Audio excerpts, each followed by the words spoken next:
Hello दोस्तों, मेरी तरफ से सभी को नमस्कार। होप आप सभी अच्छे होंगे। I am Mahesh Kaushik, proud founder of on passive. जैसा कि आप सभी को पता है कि एस सर ने बहुत अच्छे अपडेट्स दिए हैं, जिसके अंदर एक अपडेट्स ये है कि इंडियन टाइम जोन के अकॉर्डिंग 22 जून 2022 को न्यू आईडी लगनी बंद हो जाएंगी। मतलब फाउंडरशिप पोजीशन उसके बाद किसी को भी नहीं मिलेगी, और जो पेंडिंग आईडी है वो ऑटोमेटिक सिस्टम से डिलीट हो जाएंगी। ये ऐसी अपॉर्चुनिटी आपको लाइफ में दोबारा कभी नहीं मिलेगी। अभी अगर आप $97 से स्टार्ट नहीं कर सकते, तो आने वाले टाइम में अगर आप $1000 लेके भी पीछे पीछे घूमोगे तो भी आपकी आईडी जनरेट नहीं होगी। और बाकी जितने भी प्रोजेक्ट हैं, आप ऑलरेडी किसी ना किसी प्रोजेक्ट में कुछ ना कुछ कर रहे होगे, चाहे वो ऑनलाइन हो, चाहे वो ऑफलाइन हो, चाहे आपकी खुद की दुकान हो, बिजनेस हो, या आप जॉब पर्सन हो, या हाउस वाइफ हो, या स्टूडेंट हो, कुछ भी आप करते हो, तो आपके पास अपॉर्चुनिटी ढेरों हैं, बहुत सारी हैं। लेकिन ये एक ऐसी अपॉर्चुनिटी है जो आपको लाइफ में दोबारा नहीं मिलेगी। तो अगर इस अपॉर्चुनिटी का आप फ़ायदा अभी नहीं उठा सकते, तो फ्यूचर में भी आप नहीं उठा सकोगे। ऐसा नहीं है कि आप ऑन पैसिव में दोबारा लौट के नहीं आओगे, आप ऑन पैसिव में तो लौट के आओगे, लेकिन आप फाउंडर पोजीशन के साथ नहीं आओगे। मतलब आप कंपनी में फाउंडर बन के नहीं आओगे, या तो आप यूजर बन के आओगे, कस्टमर बन के आओगे, या उसके सेल्स वर्कर बन के आओगे। फॉर एग्जांपल, जैसे हम अभी बात करें कि फेसबुक के अंदर, व्हाट्सएप के अंदर, जूम ऐप के अंदर हम यहाँ पे क्या कर रहे हैं, हम इनके यूजर हैं, हम उस उन ऐप्स को फ्री में यूज करते हैं। तो वहाँ से हमें कोई भी कमीशन वगैरह या कोई भी पैसा जनरेट नहीं होता है, लेकिन हम उसको यूज़ तो कर रहे हैं। तो आने वाले टाइम में आपके हर मोबाइल कंप्यूटर्स के अंदर ऑन पैसिव तो होगा, लेकिन वहाँ से आपको उतना प्रॉफिट नहीं मिलेगा जो अभी आपको फाउंडरशिप पोजीशन के साथ मिलने वाला है। तो सबसे मेन तो ये है कि 22 जून मिडनाइट के अंदर अभी के लिए अभी 36 आवर्स के आसपास बचे हैं। तो इन 36 आवर्स में आप अपनी लाइफ को चेंज कर सकते हो, या इसको जैसा है वैसे की वैसी चलने दे सकते हो। तो टोटली ऑप्शन आपके हाथ में है। इसके साथ ही कुछ लोग क्वेश्चन करते हैं कि कंपनी को 4 साल हो गए हैं, कंपनी अब तक लॉन्च क्यों नहीं हुई, अब तक मतलब कंपनी ने पैसे देने स्टार्ट क्यों नहीं किए। इस तरह के कुछ क्वेश्चंस होते हैं। तो मैं आपको एक छोटा सा एग्जांपल देता हूँ। मान लो आप फर्स्ट डे कोई शॉप ओपन करते हो। फर्स्ट डे आपने किसी से बात किया कि मैंने इस शोरूम को किराए पे लिया है, और मैं यहाँ पे कुछ स्टार्ट करने वाला हूँ। वो किसी भी चीज़ का प्रोजेक्ट हो सकता है, ठीक है।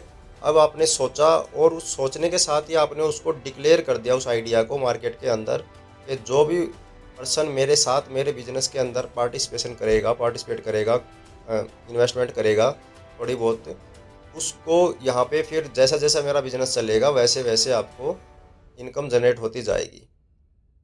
तो आप मुझे एक आराम से, शांति से सोच के मुझे इस बात का जवाब दीजिए कि क्या आप फर्स्ट डे से ही, जिस दिन आपने सोचा उसी दिन से आपको अर्निंग स्टार्ट हो जाएगी?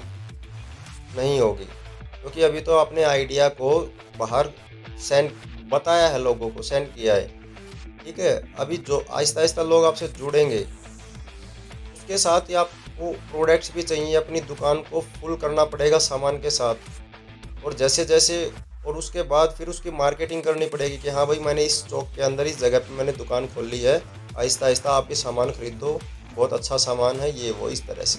हम ये नॉर्मल बिजनेस की बात कर रहे हैं, तो बिजनेस तो यही तरीके से यहाँ पे भी तो होगा। तो जब एस सर ने 2018 के अंदर अपने आइडिया को लोगों को बताया कि मैं इस आइडिया आइडिया पे काम करने वाला हूँ, और वहाँ पे आपको फाउंडरशिप पोजीशन मिलेगी, उस वहाँ पे आहिस्ता आहिस्ता प्रोडक्ट बनने स्टार्ट हुए। पहले इतनी प्लानिंग्स नहीं थी कि हमारे खुद के डाटा सेंटर होंगे, या टोटली सारे के इतने सारे प्रोडक्ट बनाई कंपनी। कुछ प्रोडक्ट के ऊपर से उन्होंने एक आइडिया स्टार्ट किया था, लेकिन आहिस्ता आहिस्ता काम चलता गया, और हम इम्प्रूव करते गए उस फील्ड के अंदर। अब सिचुएशन ऐसी आ गई है कि हमारे पास खुद के डाटा सेंटर्स भी हैं।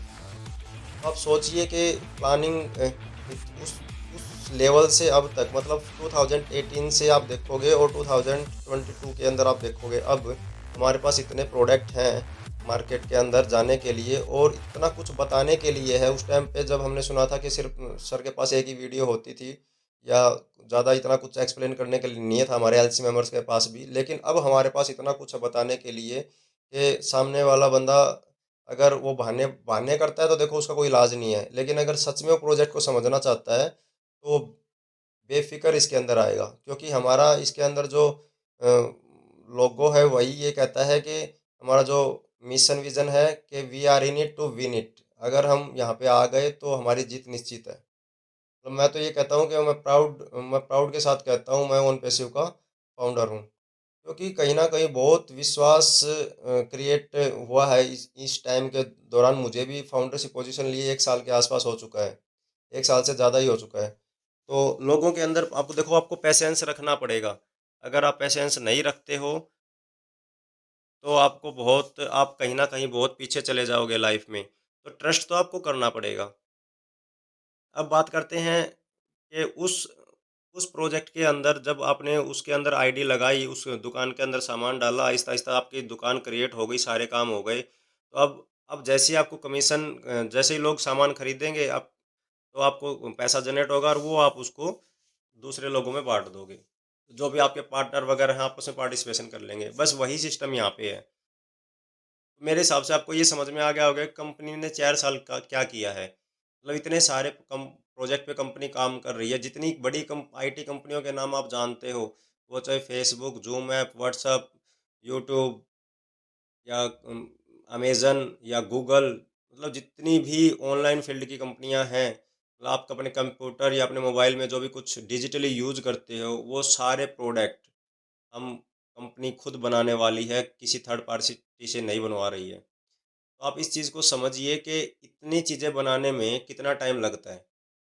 मैं एक छोटा-सा आपको एग्ज़ाम्पल देता हूँ कि आप एक वेबसाइट बनवाइए किसी से, और उस वेबसाइट को, मतलब एक सिंपल वेबसाइट की बात नहीं कर रहा हूँ मैं, जिसके अंदर आपको अपना खुद का बिज़नेस क्रिएट करना हो, चाहे वो किसी भी फ़ील्ड से रिलेटेड हो। तो उसको बनने में, उसको क्रिएट करने में भी काफ़ी लॉन्ग टाइम लगता है, पैसे तो लगते ही हैं, टाइम भी काफ़ी लगता है, उसको बार-बार अपडेट वगैरह करने में, उसमें वीडियो वगैरह अपलोड करने में। तो सोचो आप, यहाँ पे तो 4 साल में हमने 50 प्लस प्रोडक्ट का हम टारगेट रख रहे हैं।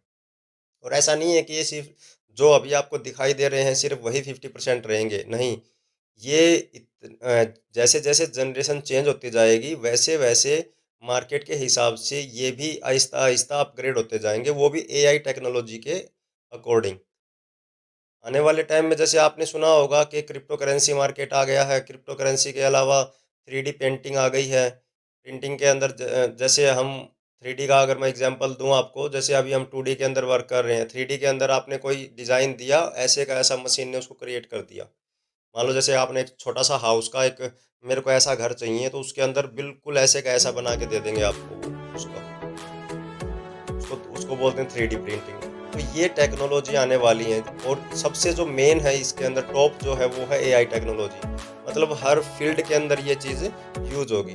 जो रोबोट्स हैं उसके अंदर एआई टेक्नोलॉजी यूज़ होगी, हो रही है, मतलब ऑलरेडी। ऐसा नहीं है कि कोई नई चीज़ के बारे में आपको बता रहा हूँ, ऑलरेडी ये चीज़ें यूज़ हो रही हैं। तो हमारे जितने भी टूल्स हैं उसके अंदर ये टेक्नोलॉजी एडवांस टेक्नोलॉजी आने वाली है इसके अंदर।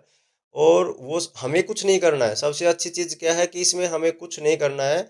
आपको बस भरोसा करना है कंपनी पे, जब कंपनी लॉन्च होती है तब तक। उसके बाद जैसे-जैसे आप पैकेज बाय करोगे, वैसे-वैसे आपकी अर्निंग होती जाएगी। ठीक है? तो मेन यही था कि आप 22 तारीख से पहले इसके अंदर जो भी है फाउंडरशिप अपनी पोजीशन को क्लोज़ कीजिए, और इस वीडियो को आगे फॉरवर्ड करके और लोगों की हेल्प कीजिए, क्योंकि मौका लाइफ में कभी-कभी आता है। हो सकता है ये आखिरी मौका हो और आपके थ्रू किसी की लाइफ चेंज हो जाए। तो इस मौके को मत गवाइए और इसको ज़्यादा से ज़्यादा शेयर कीजिए। Thank you.